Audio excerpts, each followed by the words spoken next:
Bienvenidos a Centrados, un podcast de la Alianza Cristiana y Misionera en Puerto Rico.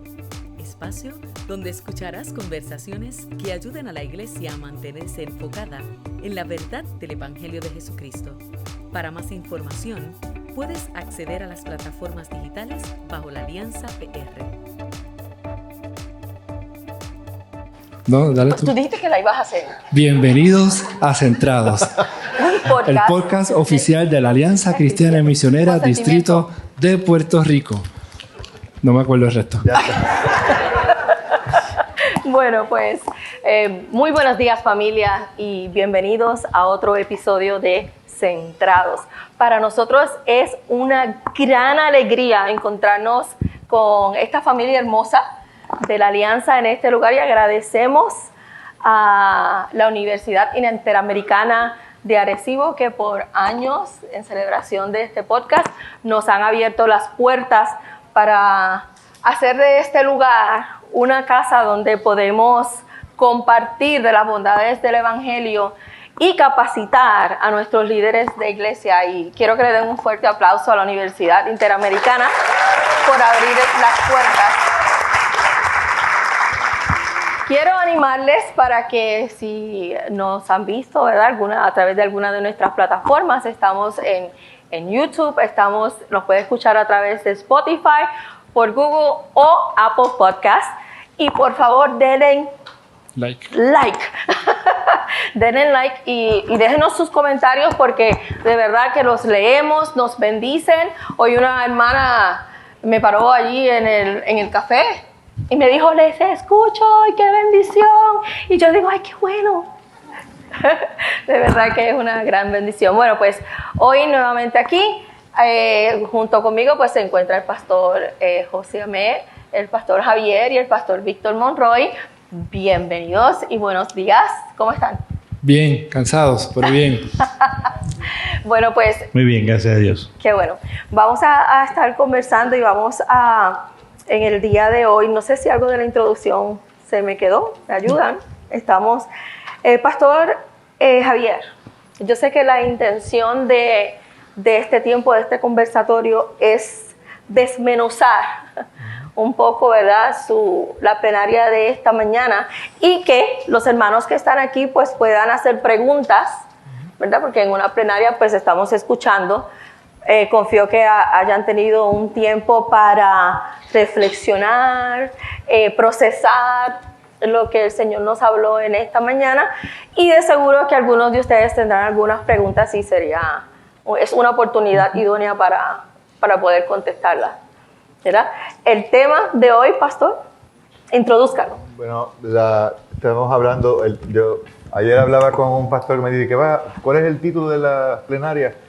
Y yo le dije el título y le dije, pero solamente va a ser 45 minutos. O sea, suena mucho más grande el tema que lo que íbamos a poder apenas tocar, ¿verdad? Y es el Evangelio y las guerras culturales. Y quizás en el proceso del podcast, ¿verdad?, hemos podido conversar mucho de esta ventana de tiempo que está viviendo la iglesia.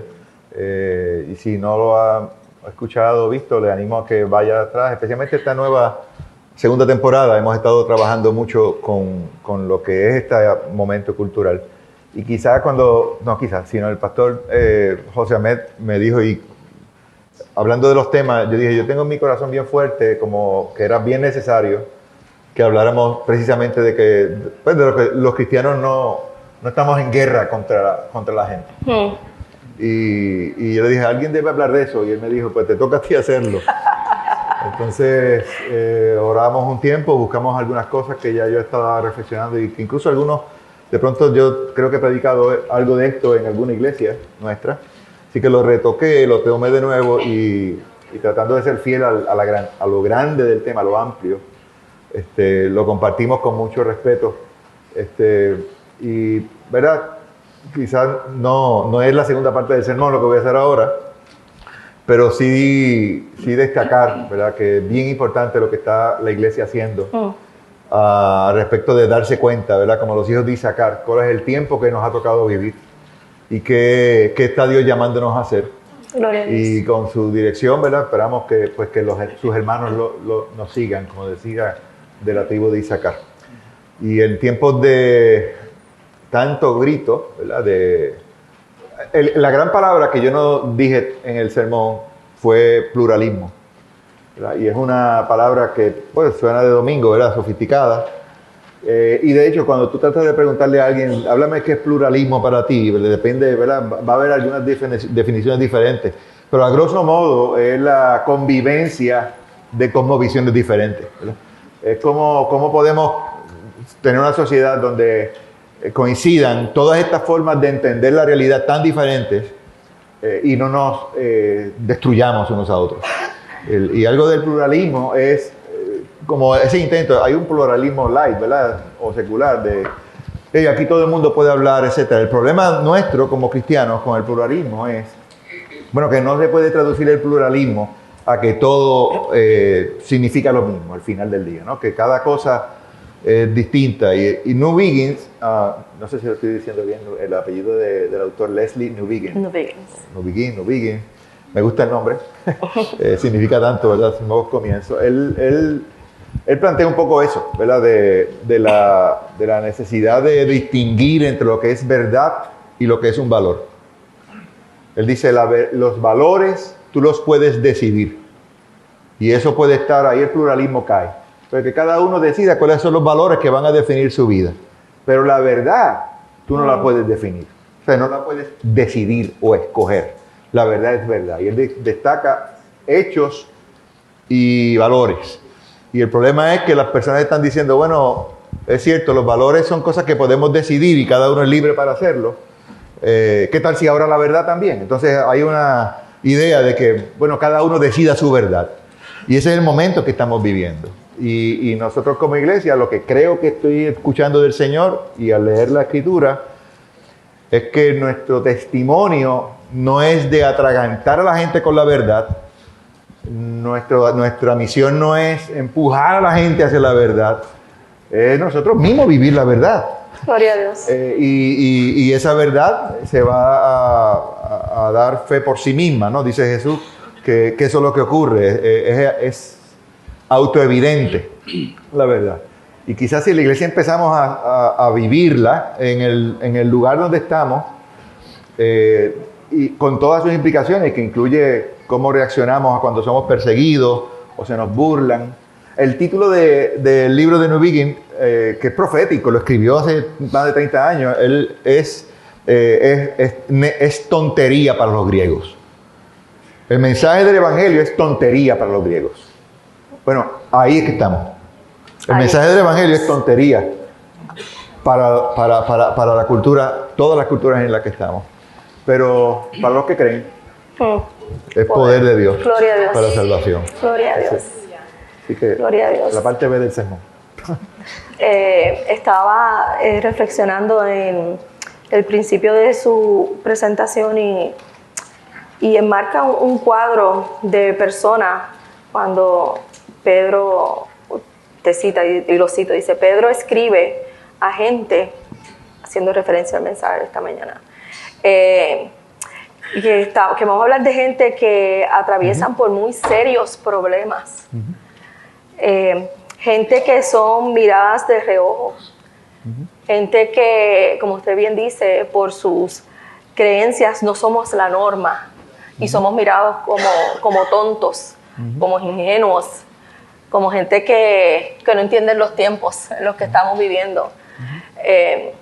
Y no puedo negar que eso duele, y yo estoy segura que muchos de nosotros, y estamos en un contexto de universidad, ¿cuántos de nuestros jóvenes universitarios, dependientemente el lugar donde decidan estudiar, son retados a lo que creen, ¿verdad? Y esa lucha, y vemos películas como God is not dead, de esa defensa de la fe, y casi ahí como que, cuando la verdad es que a veces no podemos hablar. Y el mensaje más contundente es nuestras vidas, aunque no perfectas, ¿verdad? Entonces, pues, pastor, lo veo mirándome como que hay algo que, dame el espacio que quiero hablar. Ya le leo. Hay una imagen que yo uso en una presentación que preparé hace unos años atrás que dice, vive tu fe, comparte tu vida. Y nosotros a veces queremos hacerlo al revés. Queremos compartir nuestra fe y vivir nuestra vida. Y creo que hay algo aquí importante con este asunto de las guerras culturales, que nosotros como creyentes, cristianos, yo diría más que como discípulos del Señor, que nosotros tenemos que recordar que este proceso que a veces nosotros escuchamos, voy a hablar en primera persona, que a veces yo escucho en algunos lugares de la radio, de las conversaciones en la calle entre creyentes, seguidores de Jesús, es que nosotros estamos próximos o estamos sufriendo algún tipo de persecución, que se nos están quitando los espacios, que ya no somos mayoría, que hemos estado acostumbrados a través históricamente de posiblemente los últimos años en la iglesia, y vemos eso como algo malo o incorrecto. Y yo voy al Nuevo Testamento y leo la Biblia, y yo creo que ese debe ser el espacio natural del cristiano. Eso es lo que vemos en el libro de los Hechos. Eso es lo que el apóstol Pedro escribe en su carta a esta iglesia que está siendo perseguida, que le está recordando quiénes son ellos, su identidad en Cristo. Ustedes son nación santa, linaje escogido, pueblo escogido por Dios, ¿verdad? Y aquí hay un claro llamado a cada uno de nosotros a que el mejor lugar para nosotros vivir es en medio de la dificultad. Porque ahí es que donde se ve el carácter de Cristo en nosotros. Y yo creo que el trabajo de nosotros, y yo creo que parte de lo que nosotros queremos lograr en conferencias como esta, en Evangelium, es que cuando un líder de la iglesia se acerca y participa de estos espacios de capacitación, lo vea no como algo que yo estoy recibiendo para mí, es algo que yo estoy recibiendo para mí, para dar a otros. Porque mi trabajo es hacer discípulos, formar discípulos y ayudar a otros a formar el carácter de Cristo en ellos y prepararlos para el momento de la suma dificultad y los grandes retos que todos vivimos. La iglesia crece aceleradamente, yo creo, en los momentos duros y difíciles. Y a nosotros no nos gustan esos momentos duros y difíciles. Y creo que hay algo aquí que nosotros estamos, yo siento que Dios está moviendo a algunas personas a hablar sobre esto, a que desarrollemos una verdadera teología cristocéntrica sobre el sufrimiento, de que estemos dispuestos a responder, a quedarnos, a no salir huyendo y tal vez si yo fuera a decir algo controversial en esta mañana, para animar un poquito la discusión, a olvidarnos de que nuestra batalla no se pelea en la legislatura y no se adelanta con adelantar el poder político. Eso es otro tipo de arma. Y una persona que conozco hace muchos años dijo una cita, que cuando la iglesia busca pelear sus batallas con las herramientas, las armas del enemigo, pierde su voz profética. Y nosotros, yo veo un movimiento cada vez más acelerado a querer cambiar el país a través de las leyes, y para mí eso es contrario al Evangelio. El Evangelio cambia el corazón, transforma desde adentro hacia afuera. No cambia comportamiento porque cambia el corazón primero. Y aunque yo creo que hay espacio para todos estos lugares, pienso y me preocupa y a veces me duele que estamos buscando otras rutas y olvidamos que Romanos 1:16 dice que el Evangelio es el poder de Dios. El Evangelio es el poder de Dios. Y el poder de Dios se manifiesta en nuestra debilidad. El poder de Dios se manifiesta en cómo vivimos nuestra vida día a día. Y algo de lo que hemos aprendido es caminando cerca con el pastor Gómez estos últimos años es ese gran valor de esta magnífica noticia, de este hermoso mensaje que toca todas las áreas de nuestra vida, que tiene que ver con todo y que nos recuerda que esa es nuestra esperanza, ¿verdad? Y aquí lo dejo para si alguien quiere comentar. Les recuerdo, si alguien tiene algo que enviar, una pregunta que hacer, un comentario, por favor, levante la mano, vaya allá en medio. Y aquí hay alguien que se está moviendo. Si llega el micrófono hasta allí, Ninochka, pues por favor. Víctor, no sé si quieres añadir algo aquí. Quería compartirles que hace un tiempo atrás, en una de estas conversaciones que se dan de pasillo en cada una de nuestras iglesias, by the way, Pastor Víctor es mi pastor, pues yo recuerdo que estábamos hablando del tema de la sociedad, y yo no sé si usted recuerda esa conversación, pero era en el contexto de cómo la iglesia sueña, cómo puede impactar la comunidad. Y usted me dijo precisamente, estaba hablando precisamente de lo que dice el pastor José Ahmed, de cómo a veces los cambios no necesariamente van a venir de gobiernos, ¿verdad?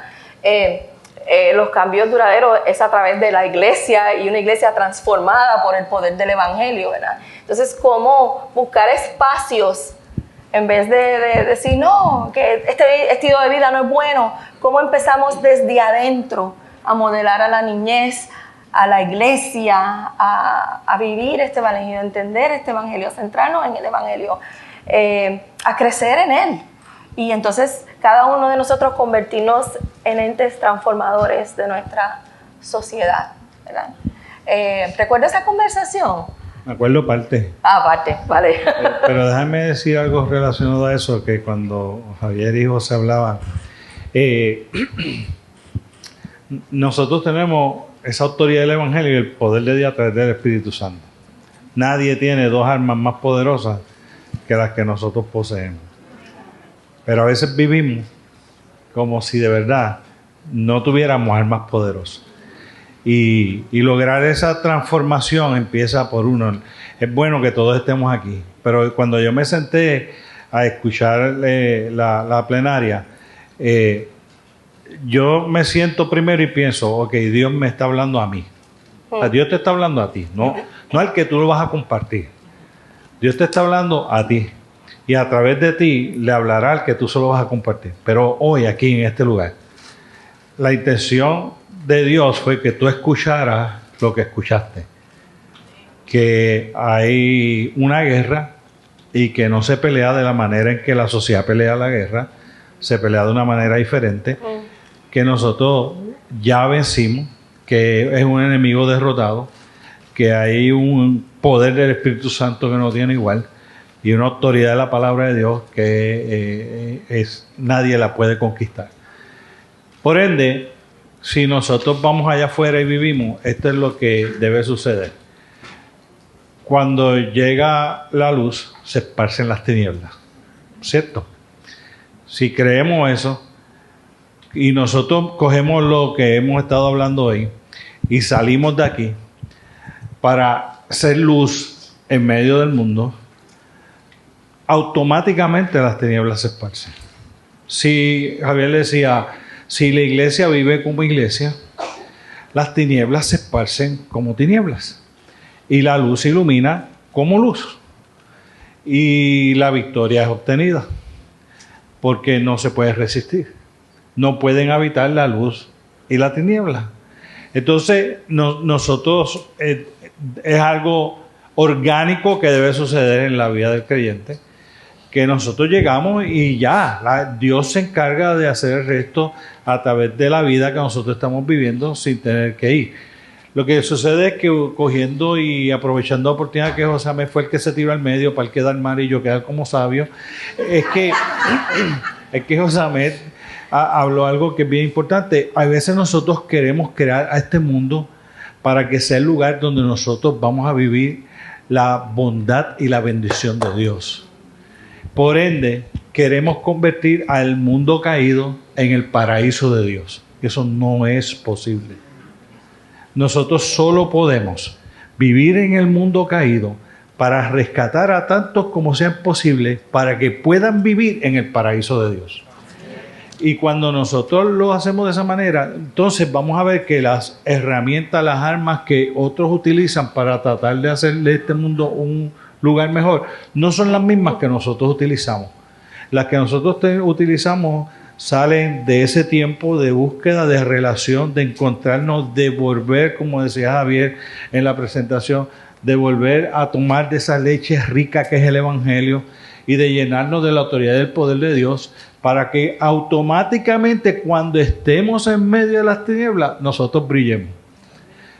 Y usted y yo sabemos que si nosotros ponemos esto oscura, es un escenario, pero si prendemos las luces, entonces es otro escenario completamente diferente. Si la iglesia alumbra en medio de la sociedad, es un escenario diferente a si nosotros estamos en la sociedad, pero no alumbramos. Amén. Y entonces no tenemos que tratar de crear un mundo en este lugar donde nosotros vivimos, donde nosotros no vamos a tener dificultad, ni sufrimiento, ni dolor, ni demás, porque nosotros ya tenemos uno garantizado en que eso va a suceder. Gloria Nosotros tenemos que estar ahí para tratar de hacer que otros puedan disfrutar del que nosotros disfrutamos. Y entonces cambia la misión de vida. Amén. Y cambia la misión de la iglesia. No estamos enfocados en lograr, como decía Javier, empujar esta cosmovisión nuestra, si nosotros vivimos nuestra cosmovisión y la gente se inquieta por saber cómo eso es posible y entonces empieza a haber transformación en la vida de la gente. Gloria a Dios. Gracias, pastor. Sé que tenemos Hay una pregunta. persona que levantó la mano por allá primero. Allá. Allá. Sí, Está hermano. bien. Si le dan el micrófono, nos dice su nombre. No se oye. Ah, sí, ya veo. Sí, se oye. Escuché la frase teología del sufrimiento. Ok, gracias. Escuché la frase teología del sufrimiento. ¿Será teología del sufrimiento? También me hace pensar en la contraparte, teología del gozo o del regocijo. ¿El evangelio del sufrimiento o el evangelio del gozo? ¿El énfasis del evangelio dónde está? ¿En el sufrimiento o en el gozo de ser receptores de las buenas nuevas de salvación? Por favor, amplíen eso, por favor. Amén. Tremenda. Gracias, Pastor Diego. Te voy a invitar un podcast un día de esto. Sí, los cristianos, ¿verdad? Yo creo que el mensaje del Evangelio es que el reino de los cielos ya llegó y todavía no. Así que debemos tener una teología del sufrimiento y una teología del poder o una teología del gozo. Incluso nos ha tocado llorar y reír a la misma vez. Y eso parece contradictorio en el mundo. Pero otra vez, no es que pujamos, no es que nosotros nos esforzamos o sudamos eso. Incluso nuestra visión, nuestra cosmovisión no la podemos vivir en nuestra fuerza. Es una vida sobrenatural. Y de pronto es esa íntima dependencia con Jesús, para mí, lo que cambió el juego en mi vida. Gloria a Dios. Y la está cambiando. Yo estoy como nunca, diciéndole a mis hijos, diciéndole a todo el mundo, descansemos en Jesús. En Él lo tengo todo. Y ahora tengo tristeza, Señor. Solo tú puedes entender lo que se siente, ¿verdad? Solo tú puedes bregar con mis lágrimas. O tengo coraje, Señor. Ayúdame a no hacer algo destructivo con este coraje. De hecho, los salmos yo encuentro que nos invitan a hacer las dos cosas. La teología del gozo y la teología del sufrimiento. El decir, ya el Señor vino y tenemos esta cápsula. Simpson hablaba, creo que fue Simpson, de que la vida cristiana es como tener una burbuja debajo del agua. Tenemos como un submarino. Vivimos en el mundo caído. Terrible. No vivimos en el paraíso. Y al mismo tiempo la dulce presencia del Señor, la realidad de que Él ha vencido al mundo y nos invita a una vida de descanso en Él, de fe, de confianza. Para todo. Llorar y reír. Entonces, hay veces que la iglesia es demasiado, como estoy citando aquí a uno de los profesores de seminario, Walborn, él dice, iglesias que es todo teología de poder, teología de poder, teología de poder, y sanidades todo el tiempo. Y cuando no hay sanidad, ahí se fue a ajuste la cosa. Actuamos como si ya estuviéramos en el paraíso. Dice, no, ya llegó y todavía no. Y al mismo tiempo hay otros que no, todo es teología de esperanza, de gozo, en el futuro. Aquí nada, aquí no, nos mordemos un cable. La mejor vida, pensamos, es la pecadora, pero nos aguantamos para en el cielo sentirnos bien. ¿Verdad? Como si no fuera la mejor vida de este lado del cielo, la vida cristiana. Entonces los cristianos a veces están como así, como dicen, no, mira, necesitamos también una teología de poder. Y hay que hacer, hay que bailar con los dos pies. O sea, hay que hacer la teología del poder, la teología del sufrimiento. Y ambas caen en el Evangelio. Nuestro Salvador fue crucificado y resucitó, ¿verdad? Entonces ahí, yo creo que nuestro mensaje es espectacularmente poderoso. El otro libro que hice referencia, para hablar un poquito del sufrimiento, aprovechando la coyuntura, es de Walter Brueggemann. Él escribió un libro tremendo sobre los salmos que lo recomiendo mucho, pero el que estoy refiriéndome acá es, él está hablando de que hace falta predicar a los exiliados. Y él dice que la iglesia está viviendo en el exilio. Y entonces, ¿qué pasa con los exiliados? Los exiliados salen, muchas veces están exiliados porque son perseguidos y tienen que dejar sus casas atrás. Ahora mismo hay partes del mundo de personas que están moviéndose de sus países. Esto está pasando ahora mismo, ¿verdad? Entonces están siendo recibidos en algunos países, otros países tienen las fronteras bien cerradas. Hay gente que está siendo arrancada de sus hogares. La visión de una iglesia que, como pasaba con el pueblo de Israel cuando fue al exilio, ellos salen y pues cuando tú sales por prisa, tú tratas de tenerla, ¿verdad? Si ahora mismo pasara algo en Puerto Rico y tú tuvieras que salir corriendo de tu casa, seguramente tú tomarías alguna de las fotos que tienes en la... porque no tienes tiempo a salvar nada más. Entonces, en la Escritura tenemos genealogías, especialmente en momentos en que el pueblo de Dios estaba en el exilio, vamos a encontrar genealogías, vamos a encontrar muchos pasajes que están idóneos para hacer una serie de sermones o de clases bíblicas en este año completo acerca de lo que es vivir en el exilio. Y los cristianos, una iglesia que está viviendo en el exilio. No queremos eso. Pensamos que en el exilio están algunos misioneros. Los misioneros que están allá están en el exilio, pobrecitos, se fueron de la casa. Bueno, tú y yo estamos viviendo en el exilio, en muchos sentidos. Sí, y necesitamos vivir esa realidad. Y de pronto, a mí me da miedo eso, un poco, el buen miedo. Hay buen miedo, que es, ¿y si Dios está escuchando mis oraciones? Y si Dios me pide que yo haga esto que yo estoy predicando. Y si yo, he means business. O sea, yo, wow, espérate, puede cambiar completamente mi vida. Y a veces estoy, Señor, me da un poco susto orar esto.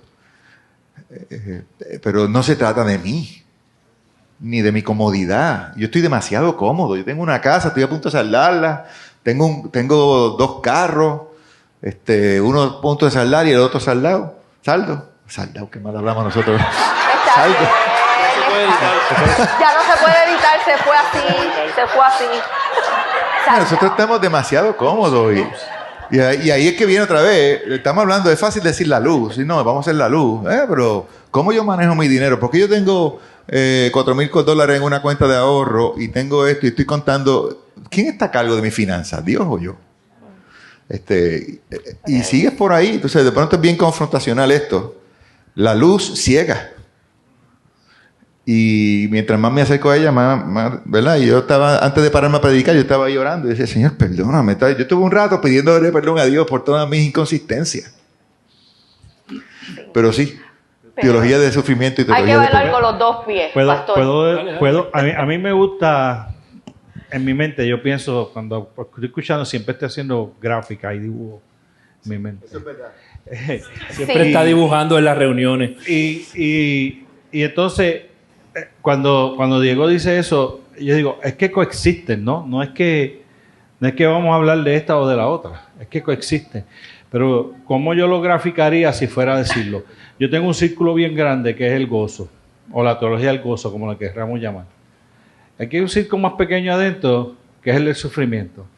¿Por qué el del gozo es más grande? Porque en su presencia hay plenitud de gozo. Plenitud es completo. Plenitud de gozo. Y delicia a su diestra para siempre. Para siempre incluye cada segundo, cada momento de la vida, ¿no? Entonces dentro tenemos este sufrimiento. Pero ese sufrimiento no nos puede arrebatar el gozo. Está subyugado a él. Y dentro de él, ahí aparece Daniel en el foso de los leones. ¿Ves? En ese gozo y ese sufrimiento. Ahí aparece Sadrach, Mesach y Abednego o Pablo dentro de la cárcel.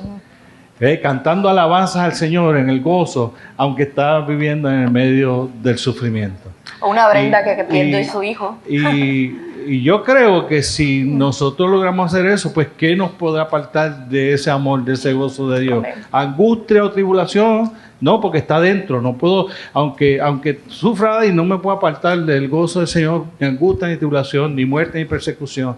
Nada me podrá apartar del amor, del gozo de Dios que es en Cristo Jesús Señor. Aunque te coma el león. Aunque te coma el león. Aunque te coma el león. A Daniel lo salvaron. Aunque me coma el león. Exacto. O sea que tenemos Hebreos 11, hay 2 listas. Sí. Exacto. Nosotros siempre leemos la lista de los que fueron resucitados.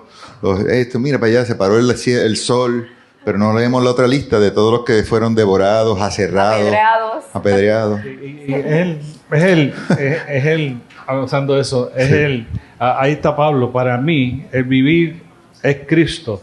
El morir es ganancia, porque si lo tengo a él, lo tengo todo, tengo su gozo, lo tengo todo lo demás. Tenemos una persona que levantó la mano por aquí. Solo que decir que la cosa que más práctica le invito a hacer cuando piense en teología del sufrimiento es que está bien llorar. Exacto. Está bien llorar. Lloren con los que lloran y rían con los que rían. Tenemos que hacer las dos cosas. Y los cristianos a veces, por solamente decir, sentimos que somos infieles a Dios si nos damos permiso para llorar. Y no es cierto. Necesitamos llorar. Y el lamento se traduce en gozo. Hermana. Que cante alabanza. Está triste, que haga oración. Amén. Soy Santiago. Amén. Gloria a Dios. Gracias, Diego. Gracias, pastor. Yo quería comentar sobre lo que usted expuso y estoy de acuerdo. A veces se nos olvida que Jesús nos enseñó a orar, venga a tu reino. Y aunque podemos gozar en medio de este mundo caído, una probadita de lo que va a ser ese reino, no podemos acostumbrarnos entonces a utilizar herramientas que no son del reino para obtener ganancia en la iglesia, porque como dijo el hermano, es la Biblia, es la palabra, es el Espíritu Santo. Y si Jesucristo no va a venir de nuevo simplemente para decir, I'm here, volví. No, Él viene a buscar, ¿verdad?, a un pueblo que está centrado en Él, que a pesar de todo lo que le había alrededor y de todas las presiones y de todas las crisis, pues le hemos sido fiel. Y en Puerto Rico, desde mi punto de vista, debemos de tener mucho más cuidado que aquellos que están bajo ataque directo, temiendo por su vida. Porque es como usted dijo, estamos muy cómodos. Y ante tanta comodidad hay peligro, porque entonces no, como diría mi abuela, no echamos cuero.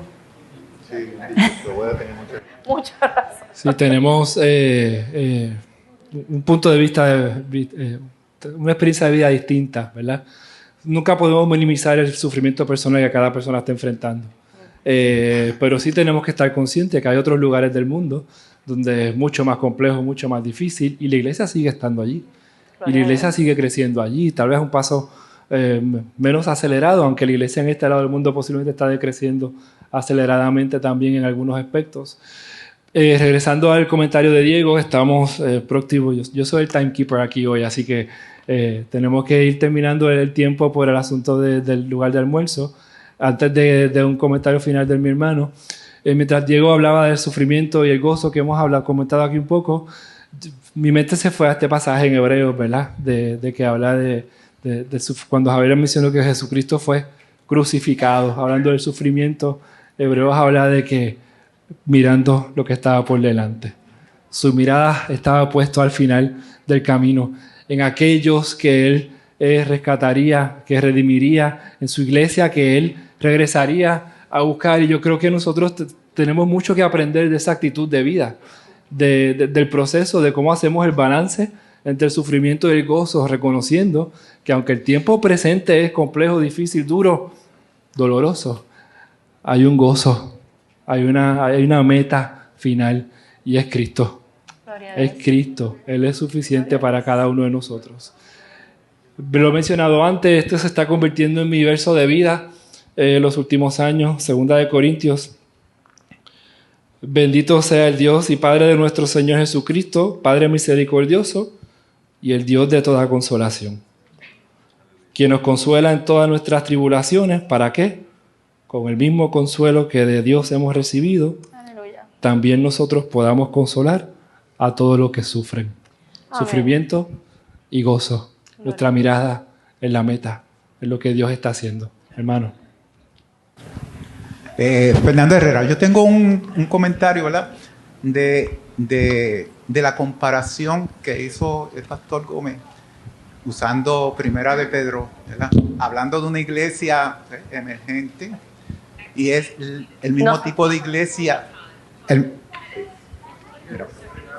el mismo tipo de iglesia que podemos encontrar hoy en día, en el sentido, en el título dice cultural, yo lo llamo de sociedad. Cultural puede desaparecer la gente y la cultura continúa, y la seguimos estudiando, pero la sociedad tiene que ver con gente, ¿verdad? Y entonces estamos en la iglesia, tenemos esta gente que viene, ¿verdad? Y a veces no reconoce esas cosas sociales que no van con Dios. Y me explico, en el tiempo de Jesús estaban los fariseos. Y hoy en día, si alguien nos llama fariseo, nosotros nos ofendemos. Pero para ese tiempo era un orgullo. El mismo Pablo dice, yo soy fariseo de fariseos. O sea, y es la parte cultural que había, la parte social que había en el tiempo de Jesús, pero ahora es otras cosas.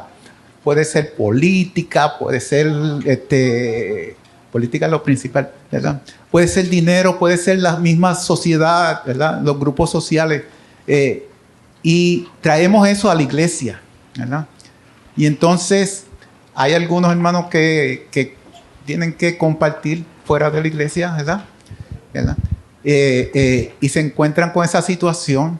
Y la cuestión es que yo entiendo que no están preparados porque no reconocen dónde están parados, dónde están amparados en el Señor. Entonces, pues, la iglesia tiene que ser un lugar donde cultive esta situación de arraigarnos al Señor, a pesar de la otra situación. Hay que reconocer esa otra situación que está afuera. Miren lo que ha pasado en Estados Unidos. ¿Quién ganó en las elecciones pasadas? 85% de los evangélicos votaron por él, ¿verdad? Ese es nuestro ejemplo para un hombre de Dios. Jamás. Pero pues, parte del problema social que tenemos. Y este era el comentario que yo quería traer, que no es nuevo. Muchísimas gracias. Sí, podría quizás reaccionar. Gracias, Fernando. Estoy completamente de acuerdo. Necesitamos discernir los tiempos y discernir cómo hemos sido formados por la sociedad en la que estamos y darnos cuenta de un montón de cosas que están en nosotros que no pasaron necesariamente por nuestro raciocinio, no fue que los decidimos, pero somos parte de eso y es como si fueran los que están moviendo las cuerdas detrás de los títeres, ¿verdad? Tenemos muchas cosas y una de las cosas más poderosas que hace el Evangelio, y lo dije en el sermón, es que el cristiano no es perfecto, pero tiene cada vez más conciencia de sí mismo y de cómo las dinámicas sociales han estado gestionando unas cosas ahí y de pronto uno dice, wow, espérate, ¿de dónde salió ese machismo? Wow, ¿de dónde salió esta lealtad al PNP? Wow, ¿de dónde viene esta cuestión de que yo soy boricua para que tú lo sepas?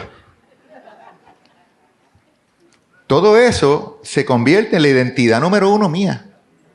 Algunas me avergüenzan como un machismo.